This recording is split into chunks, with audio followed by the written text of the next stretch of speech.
चाहता कि भारत का मुसलमान का इतिहास लिखा जाए। तो आज भी पाकिस्तान के पुतले फूकने चाहिए हर मस्जिद के सामने। मैं आपके चैनल के माध्यम से कहना चाहता हूँ, वो अपना पाकिस्तान अपना कुत्ता बेचे, अपने गधे बेचे, बस वहाँ तक सीमित रहे। भारत के मुसलमानों की मसीहा बनने की कोशिश न करे। तुम्हारी औकात का पता चल गया, उसके सामने आए और आकर के उसका पुतला फूके, और पुतला नहीं पूरी दुनिया में जलील करे पाकिस्तान को। आज मुसलमान इस एजुकेशनल से सिस्टम से जो पीछे है ना, उसका सारा दोष ही कांग्रेस का है। नमस्कार दर्शकों, बहुत बहुत स्वागत है आपका एक बार फिर से बीटी न्यूज़ में। जैसे कि आप सभी जानते हैं, जहां पर पाकिस्तान सरकार मुस्लिमों को लेकर बड़े बड़े वायदे करती है, मगर आपने एक मामला देखा हो, केरल से चलकर पदयात्रा हज यात्रा के लिए निकला है एक हमारा मुस्लिम भाई, जिसका नाम है शिहाब चित्तूर। आपने देखा होगा तमाम राज्य सरकारें तमाम जिलों से जहाँ से भी हज यात्रा के लिए पैदल निकल रहे हैं भाई, उनका सह सम्मान हो रहा है। भारत सरकार प्रोटोकॉल के तहत उनको सुरक्षा भी दी जा रही है। मगर जब शिहाब चित्तूर नाम का ये व्यक्ति पाकिस्तान बॉर्डर पर पहुँचता है, तो पाकिस्तान सरकार जहाँ पर मुस्लिमों के लिए बड़े बड़े वादे करती है, वहाँ पर एक भारतीय नागरिक का अपमान करती है और उसको बॉर्डर पर ही रोक दिया जाता है। बातचीत करने के लिए हमारे साथ मौजूद है मुबारक गुज्जर कैराना से। कैसे देखते हैं पूरे मामले को? देखिए, शिहाब चित्तूर जब से देश आज़ाद हुआ तब से लेकर और आज तक ऐसा पहला इंसान और पहला व्यक्ति है जो पैदल यात्रा हज जा रहा है। पहला व्यक्ति है जब से। लेकिन पाकिस्तान को इस चीज़ से दिक्कत है, इस चीज़ से परेशानी है कि भारत के मुसलमान का गिनीज बुक ऑफ वर्ल्ड में नाम कैसे आ जाए, क्यों आ जाए? तो क्योंकि ये पहला व्यक्ति है, गिनीज बुक ऑफ वर्ल्ड में लिखने इतिहास लिखा जाएगा। वो नहीं चाहता कि भारत का मुसलमान का इतिहास लिखा जाए। हमेशा से तब से देश आज़ाद हुआ तब से लेकर और आज तक हमेशा से पाकिस्तान ने अपने नापाक तरीके से, हर तरीके से भारत के मुसलमानों के साथ छल कपट धोखा किया है और अपने आप को पूरी दुनिया में इस चीज़ का स्थापित करने की कोशिश की उसने कि हम इस मुसलमानों के सबसे बड़े मसीहा हैं।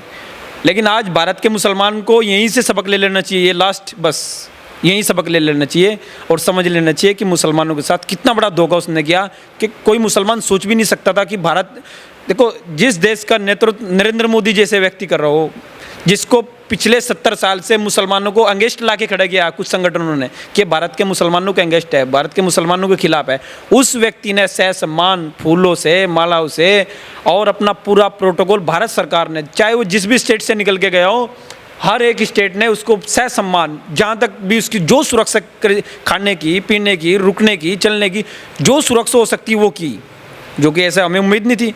अगर भारत में चित्तूर के साथ जरा सी भी चूक होती, या भारत के जो हमारे मंत्री है, भारत सरकार के जो मंत्री है, जो विदेश मंत्री है, अगर वो जरा सी ये बात कह देते कि हमें दिक्कत है, हम दे नहीं सकते, सुरक्षा नहीं दे सकते, हम प्रोटोकॉल नहीं दे सकते, तो भारत में हाउ अल्लाह मिट जाता है, तोबा मिट जाती, परेशान हो जाते, मोदी जी ने ऐसा कर दिया, मोदी जी ने वैसा कर दिया। लेकिन मोदी जी ने सह सम्मान उसको जहाँ तक जो कर सकते वो किया है। तो मोदी जी का देश के मुसलमानों ने आकर के सम्मान करना चाहिए और पाकिस्तान के प्रत्येक घर से, मैं तो कहूँगा प्रत्येक घर से, प्रत्येक मेले से, हर जुमे की नमाज के बाद जैसे विरोध, कुछ मसले ऐसे हैं जिन पर विरोध हुआ है, तो आज भी पाकिस्तान के पुतले फूकने चाहिए हर मस्जिद के सामने। मैं आपके चैनल के माध्यम से कहना चाहता हूँ, पाकिस्तान वो नापाक देश जो कुत्तों का और उनका कुत्तों का और गधों का व्यापार करता हो, 500 रुपये में कुत्ता बेचता हो, 500 रुपये में कुत्ता बिकता है उसका पाकिस्तान, वो अपना पाकिस्तान अपना कुत्ता बेचे, अपने गधे बेचे,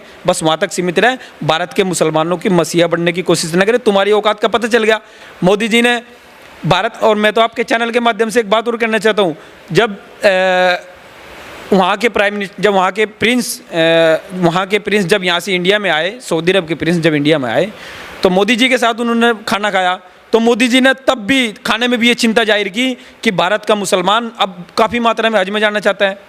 तो मोदी जी ने उसके साथ डिस्कस की, दो मुद्दे मोदी जी ने रखे और दोनों भारत में आकर के वहाँ के प्रिंस ने दोनों मुद्दों को सुलझाया। सबसे बड़ा मुद्दा ये था भारत के लिए कि भारत के मुसलमान आज, मतलब पहला भारत ऐसा देश है जिसको सबसे ज़्यादा सब्सिडी भारतीय मुसलमानों को मिलती है। पूरी दुनिया की बात कर रहा हूँ मैं, इंडिया की बात नहीं कर रहा हूँ। पूरी दुनिया में पहला इंडिया, भारत ऐसा है, हिंदुस्तान ऐसा है जिसको सबसे ज़्यादा 2-2 लाख जाते हैं। कोई एक मुल्क बता दो अगर 50,000 से ज़्यादा कोई सब्सिडी किसी के पास हो, भारत के पास है, क्योंकि मोदी जी ने वहाँ के प्रिंस से वादा किया और उन्होंने यहाँ बाकायदा उसको लिखित में दे के चले गए कि कोई दिक्कत नहीं है, हम 2 लाख की सब्सिडी आपकी कर दी। दूसरी बात, मोदी जी ने भारतीय मुसलमानों के लिए उससे बड़ी चिंता क्या थी मोदी जी के पास? उससे बड़ी चिंता मोदी जी के पास ये थी कि जो भारत का मुसलमान है, जो वहाँ खाने कमाने के लिए, रोजी रोटी के लिए गया है सऊदी अरब में, वहाँ के कानून नहीं जानता बेचारा, जाकर के स्टार्टिंग में कानून नहीं जानता, वो कानून के चक्कर में वहाँ की जेलों में बंद हो जाता है। तो मोदी जी ने कहा कि मेरी दूसरी विनती आपसे है, दूसरी मेरी है कि आप वहाँ के जो भारत के मुसलमान जो जेलों में है उस पर थोड़ा सा डिस्कस हो जाए, मेरी ऐसी अपनी इच्छा है। तो शाम को जिस समय राष्ट्रपति भवन में वहाँ के प्रिंस और मोदी जी बैठे तो उन्होंने मोदी जी से कहा कि आप लड्डू खा लीजिए। तो मोदी जी ने पूछा किस खुशी का लड्डू, कि जो आपने कहा था कि जो भारत के मुसलमान उन जेलों में बंद है उनके लिए फास्ट ट्रैक कोर्ट में जल्दी फैसला करके 850 भारतीयों को रिहा किया था। मोदी जी ने यही बैठ के भारत में बैठ करके 850 भारतीयों को रिहा कराया था। मोदी जी वो शख्स है, और मोदी जी ने भारत के मुसलमानों पे एक नहीं, चार नहीं, 10 कम से कम ऐसे में आपको एग्जाम्पल आपको ऐसे दे दूंगा कि भारत के मुसलमानों के लिए वो किया जो कोई नहीं कर सकता था। कांग्रेस ने हमारे साथ छल कपट, अगर आज मुसलमान इस एजुकेशनल से सिस्टम से जो पीछे है ना, उसका सारा दोष ही कांग्रेस का है। आज मैं तो ये कहूँगा आपके चैनल के माध्यम से कि जैसे जमीयत उलमा हिंद है, बड़ा संगठन है और मुसलमानों की रहनुमाई करती है, आप भी देखते हैं, दुनिया देखती है।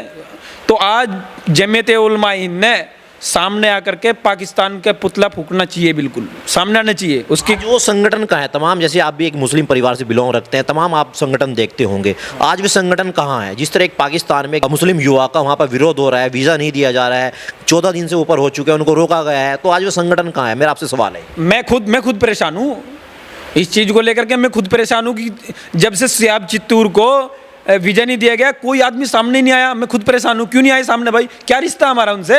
जो आदमी गधों का और कुत्तों का व्यापार करते हो, चीन से बेच रहे हो 500 रुपये में अपना कुत्ता, और मुसलमानों को अपनी ये दिखाता हो कि हम तो मुसलमानों के वर्ल्ड लीडर में, हम तो मुसलमानों की रहनुमाई करते हैं दुनिया में।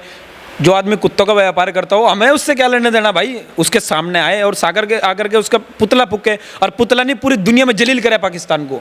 पूरी दुनिया में जितने भी मुस्लिम कंट्री हैं उनको बताए कि हमारे भारतीय मुसलमानों के साथ इसने ऐसा किया। सामने आना चाहिए। जमीयत उलमा हिंद हो, जितने भी ऐसे इस्लामिक संगठन हैं, मैं कोई गलत उनके बारे में कोई गलत टिप्पणी नहीं कर रहा हूँ, मैं तो अपनी तरफ से कह रहा हूँ कि सामने आना चाहिए। ऐसी मेरी अपनी व्यक्तिगत सोच है।